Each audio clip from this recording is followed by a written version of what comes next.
ब्रह्मा जी ने ऋषि मुनियों को कहा कि हे महात्माओं, अत्रि पुत्र चंद्र को क्षय रोग हुआ है। रोग में से मुक्त होने के लिए उनको कहिए प्रभास तीर्थ में जाकर 6 मास में 10 करोड़ मृत्युंजय मंत्र का जाप करें और पार्थेश्वर महादेव का पूजन करें। मिट्टी में से जो शिवलिंग निर्माण करते हैं उसको पार्थेश्वर महादेव कहते हैं।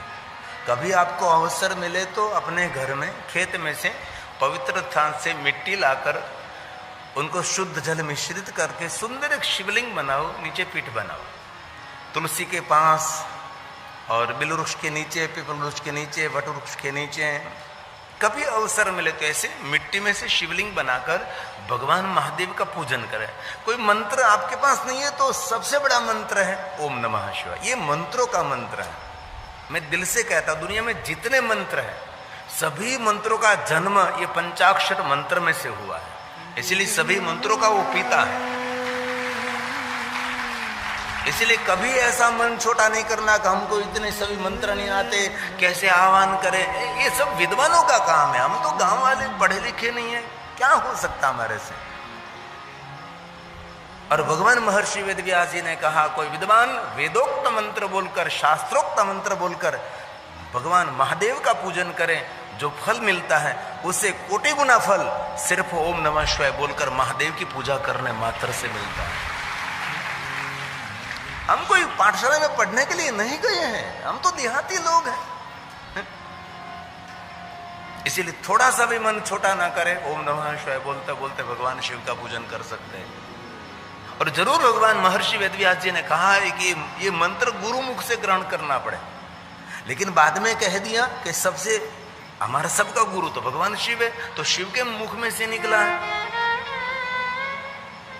ऐसे तो बहुत सारे विधान बताए कि पद्मासन लगाकर जाप करो, अर्ध पद्मासन लगाओ, लेकिन बाद में कहा है सुखासन, आपके शरीर को जैसे सुख हो ऐसे बैठकर भगवान के मंत्र जाप करें। नियम तो बहुत सारे हैं, प्रणाम के बिना तो कोई मंत्र जाप भी नहीं कर सकते, लेकिन बाद में भगवान व्यास जी एकदम सरल बना देते हैं, नियम बताते हैं, स्टेप बताते हैं कि ऐसा करो, ऐसा करो, ऐसा करो। नहीं हो सके तो कुछ भी नहीं। और बहुत दिल से कहता हूं, कोई भी स्थिति में पंचाक्षर मंत्र का जाप करने से ये मंत्र हमेशा सुख देने वाला है। ये मंत्र उल्टा फल नहीं देता, ये मंत्र हमेशा सुख देने वाला मंत्र है। इसलिए कोई भी स्थिति में मंत्र का जाप कर सकते। मेरे पास श्लोकात्मक सभी प्रमाण है।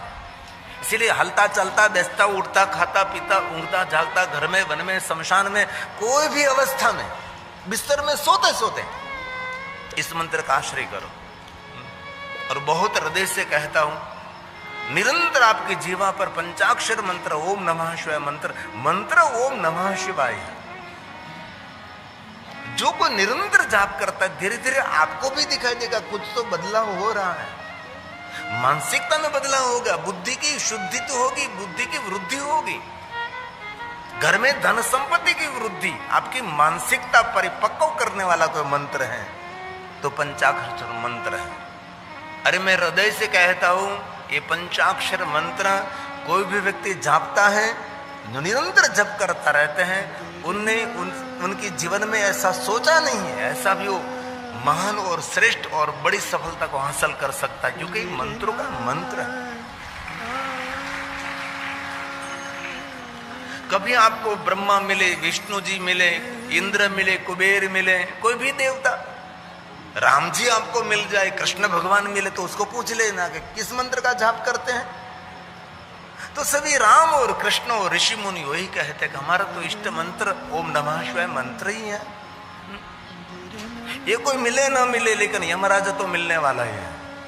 यमराजा को पूछ लीजिए कि यमराजा भी कहेगा मैं भी बैठे बैठे ओम नमः शिवाय मंत्र का ही जाप करता। इसीलिए मेरे युवान भाइयों बहनों को मेरी दिल से प्रार्थना है, ये मंत्र आपको आपके लक्ष्य तक पहुंचा सकता है।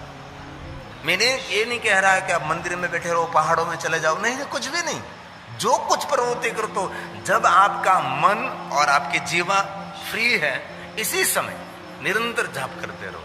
पहले तो जीवा से करना पड़े, धीरे धीरे धीरे धीरे आपका मन वो आदती बन जाएगा, आपको प्रयास नहीं करना पड़ेगा। वैसे ही पंचाक्षर मंत्र घट में शुरू ही रहेगा। और एक खुशी में व्यक्त करता हूं, छत्तीसगढ़ में विशेष प्रकार से मुंगेली में मैंने देखा, बहुत सारे घर में मुझे जाने का तो समय नहीं मिला, अवसर नहीं मिला, लेकिन मेरे निवास स्थान से लेकर मेरे जजमान के निवास स्थान तक और राज्य मंत्री के घर से लेकर मोहडंडा गांव के तक और डंडोली के सभी में देखा, आपके वहां से मैं एक बहुत बड़ा संदेश लेकर जा रहा हूं। इस मुंगेली की विशेषता, और मैं दूर दूर तक लाखों लोगों तक नहीं करोड़ों लोगों तक ये संदेश पहुंचाऊंगा। मुंगेली में ध्यान दीजिए, थोड़ा सा धैर्य रखें, मैं दूर दूर तक करोड़ों लोगों तक संदेश पहुंचाऊंगा। मुंगेली में मैंने एक विशेषता देखी कि मुंगेली में घर के आंगन में, सभी आंगन में भगवान महादेव जी विराजते हैं। ये मुझे बहुत नया लगा। ये कोई गांव में मैंने ऐसा नहीं देखा है कि आपके घर में आंगन में भगवान महादेव लिंग स्वरूप में विराजते हैं। ये मुझे बहुत अच्छा लगा। जहां मेरा निवास स्थान है, मेरा कमरा है, उसको बाहर भगवान शिव जी विराजते हैं। लेकिन आज सुबह सुबह में कथा में आने से पहले जहां मेरा निवास स्थान है लक्की सिंह सुगम सिंह, उसके घर में गया तो उसके घर के आंगन में भी भगवान महादेव विराजते हैं। और मैंने पूछ लिया कि सभी के घर में ऐसा होता है, तो ज्यादातर सभी के घर के आंगन में महादेव विराजते हैं। और जिनके घर के आंगन में महादेव विराजते हैं उनके जीवन में क्या कमी रह सकती है? देवता भी आपको प्रणाम करते हैं। जिनको भगवान महादेव की भक्ति मिली, समझो उनको सब कुछ मिल गया है। लेकिन जिनको सब कुछ मिला, लेकिन जिनको महादेव की भक्ति नहीं मिली, वो दुनिया का सबसे बड़ा भिखारी है। वो जिनके हृदय में महादेव के प्रति भक्ति है, महादेव के प्रति भाव है, समझो भव पार हो गया। शिव महापुराण ग्रंथ में सभी मेरे पास प्रमाण है।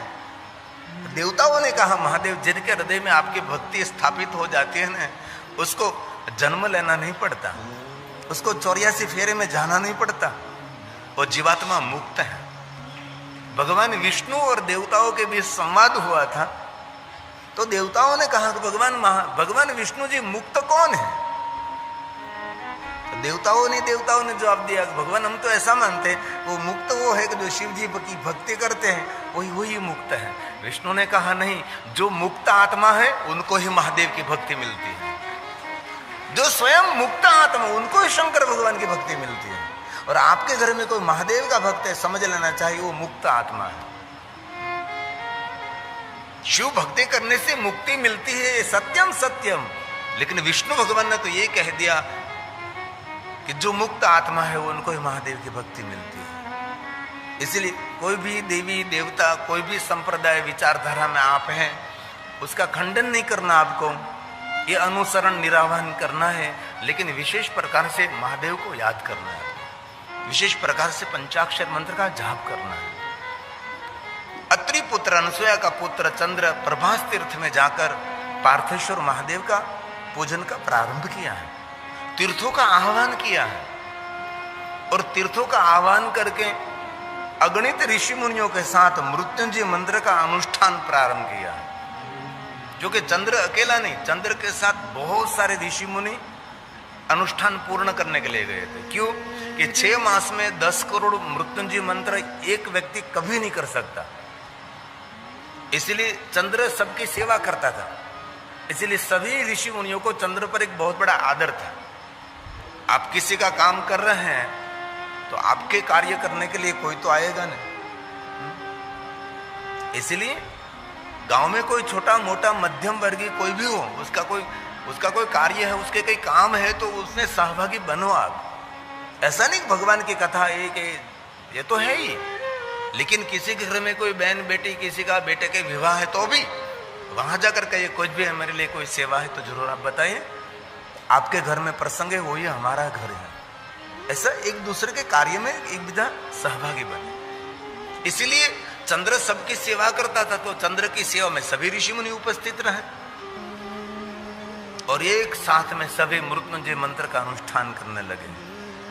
और शाम होते ही सभी ऋषि मुनि संकल्प करके जो स्वयं मृत्युंजय मंत्र का जाप करते थे, चंद्र को अर्पण कर देते थे।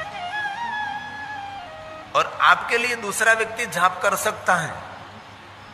कई लोग खंडात्मक होते हैं ना कि आपके लिए आपका ब्राह्मण जाप करे, अरे कर सकते, संकल्प करके अर्पण कर सकते हैं।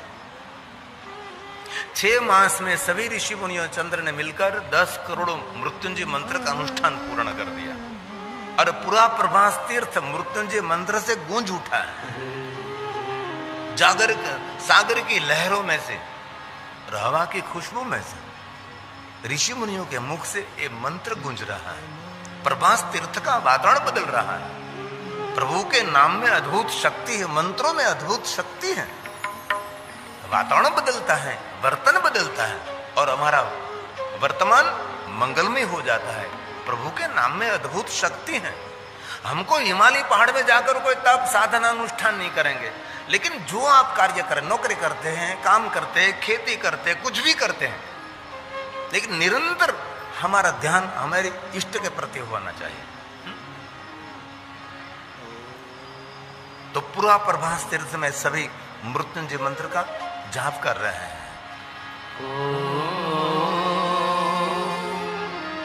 मृत्युंजय महादेव। सबको कंठस्थ है, बोलिए साथ में, बोलिए। मृत्युंजय महादेव त्राहि मां शरणागतं जन्म मृत्यु जरा व्याधि पीडितं कर्म बन्धने पीडितं कर्म बन्धने। एक मृत्युंजय स्तोत्र भी है, किम नो मृत्यु करिष्यति। भगवान शिव जी के सामने कभी अवसर मिले तो मृत्युंजय स्तोत्र का पाठ करें। भगवान शिव जी को ऐसे स्तोत्र सुनाओ। बिलो पत्र तोड़ तोड़ कर बेलून उसको अपाहिज कर रहे हैं, आप कैसे तोड़ सकते हैं? बिलोपत्र तोड़ने से पहले कितनी विधि होती पता, और आप तोड़ तोड़ तोड़ तोड़ ला रहे हैं। वृक्ष को सुरक्षित रखने के लिए उसके पर्ण सुरक्षित रहना आवश्यक है। जैसे हम नाक से श्वास लेते हैं तो वृक्ष पर्ण से श्वास लेते हैं, अब मुख से खुराक लेते हैं तो ये लोग मूल से खुराक लेते हैं।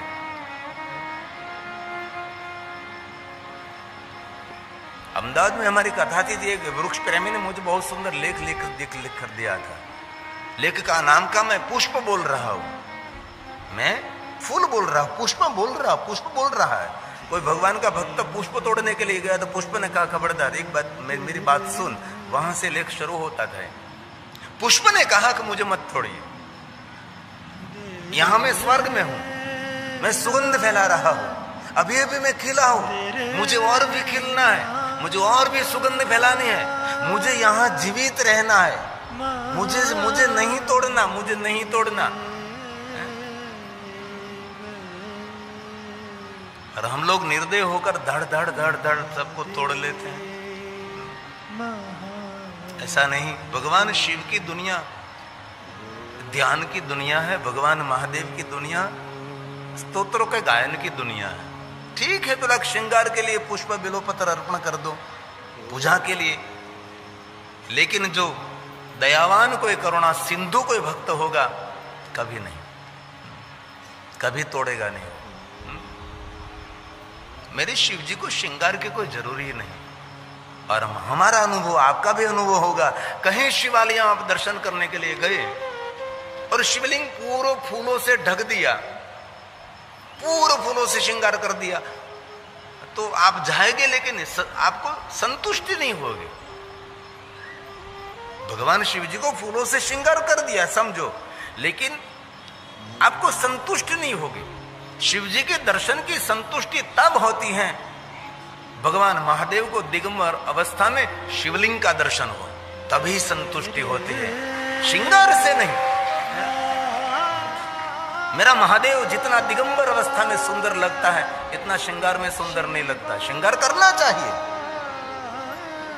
और कहीं कहीं शिवालयों में भगवान शिव जी को कवच चढ़ा देते हैं। मैंने परली वेदनाथ को कहा था, भाई शिवालय के गर्भगृह में आना बंद करो, लेकिन कवच चढ़ा देते हो तो शिवलिंग का दर्शन नहीं होता हमको। पूरे ट्रस्ट मंडल को कहा था, शिवलिंग दर्शन की महिमा है। और हमारे भीमाशंकर में भी ऐसा हो रहा है। वहां भी मैंने कहा गर्भगृह में आने के लिए मना कर दो सबको। जैसे रामेश्वर में कोई गर्भगृह में जा नहीं सकता, और शिवालय के गर्भगृह में सबको जाना भी नहीं चाहिए। शिवालय का गर्भगृह कैसा होना चाहिए, ये भी बहुत महत्व की बात है। शिवालय में कोई गंदवाड़ नहीं होना चाहिए। शिवालय इतना साफ सुथरा, इतना सुंदर होना चाहिए। और मैं दिल से कहता हूं, महादेव की आप पुष्पों से, चंदन से, जल से आप पूजा करो, उससे कोटि गुना फल मिलता है। शिवालय जाकर सेवा करने से मिलता है। पूजा से ज्यादा फल सेवा। आप मनकेश्वर जाओ, वहां साफ सफाई करो, चौखाई करो, आंगन बुहारो, उनका फल ज्यादा है। शिवालय के गर्भगृह में जाकर जल चढ़ाना, चंदन चढ़ाना, ये चढ़ाओ, लेकिन सेवा से जो फल मिलता है उससे ज्यादा फल, पूजा से ज्यादा सेवा का फल मिलता है। इसलिए कभी अवसर मिले तो मृत्युंजय स्तोत्र है, भगवान महादेव के सामने कभी पाठ करें। उनका भाव है, जहां तक मेरा मस्तक महादेव जी आपके चरणों में झुकता रहेगा, वहां तक काल मेरे नजदीक भी नहीं आ सकता। क्योंकि काल क्यों मेरे नजदीक नहीं आ सकता? क्योंकि तू काल का भी काल, तू महाकाल है। तो उनका भाव, अभी समय नहीं इसीलिए मैं नहीं गाऊंगा। और 6 महीने 10 करोड़ मृत्युंजय मंत्र का अनुष्ठान पूरा हुआ और भगवान शिव जी के दर्शन हुए। शिव जी तो प्रकट हुए, साथ में ब्रह्मा, विष्णु जी पधारे, इंद्रदेव पधारे, वरुणदेव, बहुत सारे देवता पधारे। और जहां जहां शिव जी प्रकट हो जाते हैं वहां सभी देवताओं को आमंत्रित नहीं करना पड़ता, वैसे ही उपस्थित हो जाते हैं। उसको कहना नहीं पड़ता कि हे देवता आप भी सभी, नहीं नहीं, जहां शिव जी प्रकट हो गए वह सभी देवता स्वयंभू प्रकट हो जाते हैं। और महादेव ने चंद्र को कहा कि चंद्र, मुझे पता है तुझे क्षय रोग हुआ है, मैं तुझे क्षय रोग में से मुक्त तो नहीं कर सकता क्योंकि तुझे श्राप हुआ, लेकिन क्षय रोग का जो दुख है, इस दुख का मैं हरण कर रहा हूं। 15 दिन रोग तेरा बढ़ता रहेगा, 15 दिन रोग तेरा कम हो जाएगा, और 30 दिन में एक दिन तू 16 कलाओं से खिला हुआ रहेगा। और भगवान शिव ने कहा, चंद्र, जब तू 16 कलाओं से खिला है तब मैं तेरे पास नहीं रहूंगा, लेकिन तू अति बीमार रहा, एकदम क्षय हो जाएगा, तब मैं तेरे पास खड़ा रहूंगा।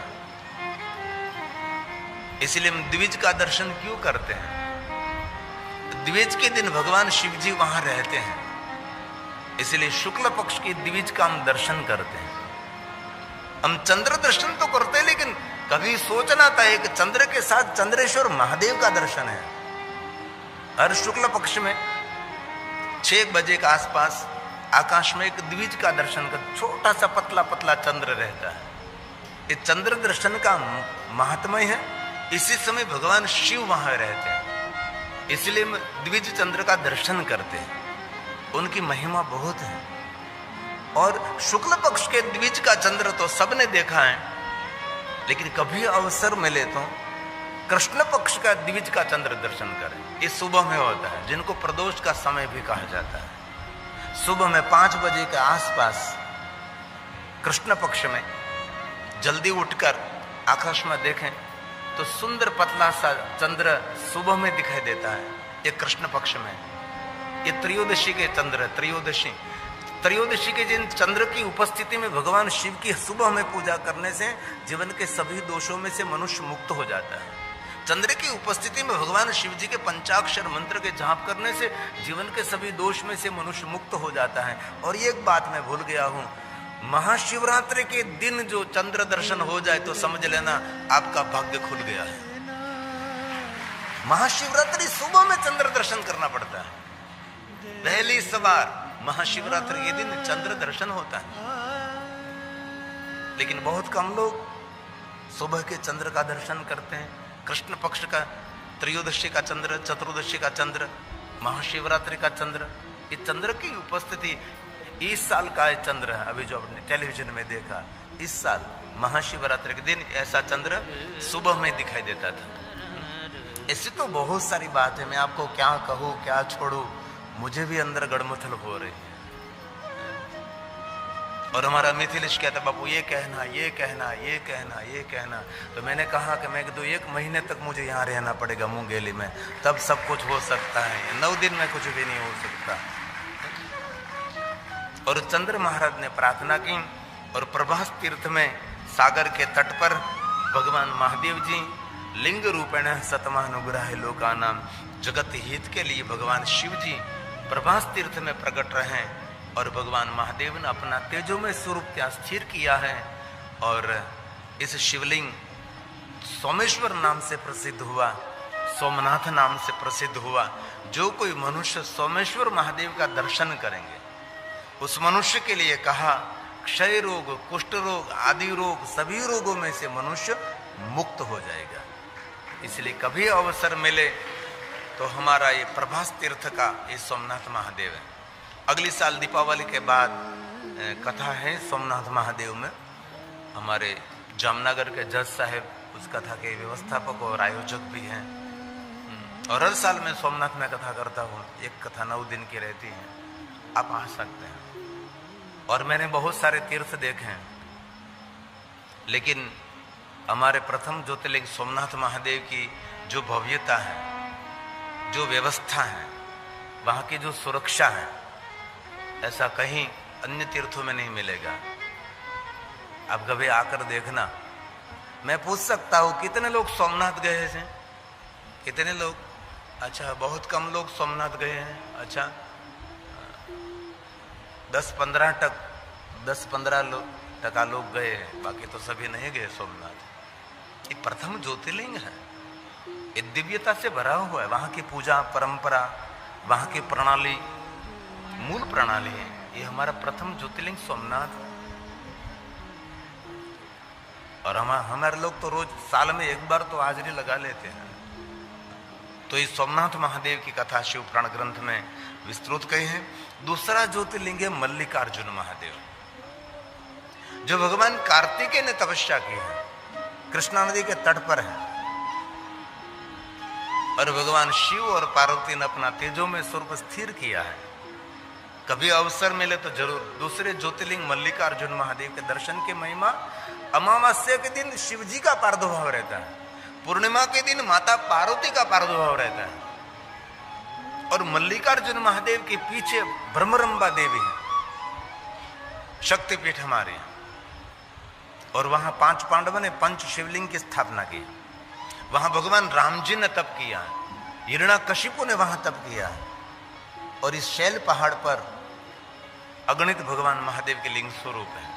और भगवान कार्तिकेय वहां पहाड़ पर विराजते हैं। भगवान कार्तिकेय के मंदिर यहाँ उत्तर में, मध्य में कम रहते हैं, पूर्व पश्चिम में कम, दक्षिण में ज्यादा भगवान कार्तिकेय मंदिर रहते हैं। भगवान शिव जी का बड़ा पुत्र है। दक्षिण के सभी पहाड़ों पर भगवान कार्तिकेय विराजते हैं। तो दूसरा ज्योतिर्लिंग हमारा मल्लिकार्जुन महादेव है। उनका महात्म्य बहुत सुंदर है, मैं बहुत कम शब्दों में कहने के लिए प्रयास करता हूँ। और तीसरा ज्योतिर्लिंग हमारा शिप्रा नदी के तट पर, शिवप्रिया शिप्रा नदी, भगवान महाकालेश्वर विराजते हैं।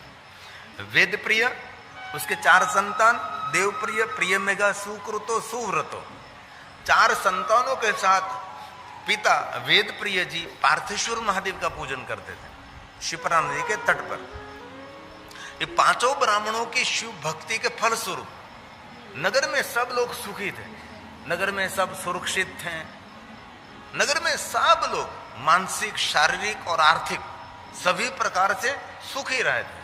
और पूरे नगर के लोग, अवंती नगरी के लोग जानते थे कि 5 ब्राह्मणों की शिव भक्ति के फल स्वरूप हम सभी सुखी हैं। इसीलिए नगर में सभी लोग इस 5 ब्राह्मणों की बहुत सम्मान और आदर करते थे। क्योंकि ब्राह्मण भगवान महादेव के भक्त थे। 4 संतानों के साथ पिता निरंतर शिव का पूजन करते रहते थे। पार्थेश्वर महादेव का पूजन होता रहता था। नगर में सुख दिन प्रतिदिन बढ़ता रहता था, धन संपत्ति बढ़ती रहती थी। और अवंती नगरी से थोड़े दूर एक रत्नमाला पर्वत पर दूषण नाम का असुर रहता था, राक्षस, मानव भक्षी था। तो उसको पता लगा कि अवंती नगरी में तो बहुत धन है, और ये असुर ने अगणित असुरों को एकत्र करके, असुर जल्दी एकत्र हो जाते हैं, देवता जल्दी संगठित नहीं होते, और बुद्धिजीवी लोग संगठित नहीं होते, इसीलिए मार खाते हैं बार बार। कम बुद्धि वाले लोग जल्दी संगठित हो जाते हैं। असुरों का संगठन भयंकर रहता है। अभी भी हम नहीं सुधरेंगे तो फिर मार खाएंगे। इसलिए समझदार को इशारा काफी। कोई भी जाति ज्ञाति का भेदभाव छोड़कर, जैसे आप कथा में संग रहते हैं, वैसे ही पूरा गांव मुंगेली संगठन में रहना, तो आपकी और सनातन की रक्षा कर सकोगे आप। असुर बहुत संगठित होते हैं, इसलिए दूषण नाम के असुर ने इतना बड़ा संगठन किया और पूरे नगर को घेर लिया, और नगर में आक्रमण करके नगर को लूटने लगा। मानव भक्षित है, बहुत सारे लोगों का भक्षण करने लगा। जो वेद प्रिय, देव प्रिय, प्रिय मेघा सुकृतो सुव्रतो, इस ब्राह्मण को जो जानते थे, ये लोग दौड़ते दौड़ते इस ब्राह्मण के पास पहुंच गए और कहा, ब्राह्मण देवता, ये भयंकर असुर ने आक्रमण कर रखा है, पूरे नगर को घेर लिया है, खबर पता नहीं कितने लोगों को खा जाएंगे, कितना धन लूट कर चले जाएंगे, अब हमारी रक्षा कौन करेंगे। तब वेद प्रिय ने कहा, घबराने की कोई जरूरत नहीं, दूषण नाम का असुर हमारा काल बनकर आया है, तो हम महाकाल के सानिध्य में है, हमारी रक्षा भगवान स्वयं महादेव करेंगे। आप सब लोग निर्भय होकर यहां पार्थेश्वर महादेव भी रहते हैं, आसपास बैठने लगो। जो इस 5 ब्राह्मणों को मानने वाले थे, ये सभी लोग आने लगे और महादेव के आसपास सभी सुरक्षित बैठने लगे। 5 ब्राह्मणों सबको आश्वासन दे रहे हैं, कोई घबराने की कोई जरूरत नहीं, महादेव भी रहते हैं, आपका कुछ भी खराब नहीं होगा, आपका बाल भी बांका नहीं होगा, बैठिए, आप ओम नमः शिवाय, ओम नमः शिवाय, ओम नमः शिवाय जप करिए, आप भयभीत नहीं होइए, शांत रखिए। सबको एकत्र कर रहे हैं। इसी समय में दूषण नाम का असुर आक्रमण करके वहां पहुंच गया, हुंकार करने लगा। सब लोग भयभीत हो गए कि अब हम कौन बचाएंगे हमको। लेकिन 5 ब्राह्मणों को इतनी महादेव के प्रति दृढ़ श्रद्धा थी, और जिनको महादेव के प्रति दृढ़ श्रद्धा रही होगी, दुनिया में उनके जीवन में कोई कमी भी नहीं रही, कभी कुछ नहीं, कमी नहीं रहती। विष्णु ने भी यही वचन दिया है, जो बाल्यावस्था से महादेव की भक्ति करते हैं, उनके जीवन में कोई खोट नहीं रहती, उनके जीवन में कोई ओट नहीं आती। ओट मतलब जैसे समुद्र में आरती भरती और ओट, आना मिला, थोड़ी देर तक रहा और चला गया। भगवान महादेव की भक्ति करते हैं, उनके जीवन में कोई खोट नहीं रहती, कोई कमी नहीं रहती, और जो मिला है वो अविचल रहता है। देवताओं ने दिया तो थोड़े दिनों तक आपके पास रहेगा, बाकी चला जाएगा। महादेव जो देते हैं वो निरंतर है, कभी खाली नहीं होता। अरे खाली तो नहीं होता, जो भगवान शिव ने दिया है ना, इनमें दिन प्रतिदिन वृद्धि रहती है, दिन प्रतिदिन वो बढ़ता रहता है। ये शिव जी की महिमा है। महादेव की महिमा सबसे निराली, सबसे अलग, सबसे जुदी महिमा है। देवता जैसे शिव नहीं है, देवताओं से अलग है महादेव। भगवान शिव का संदेश अलग है, और महादेव के भक्तों का अंदाज भी अलग है।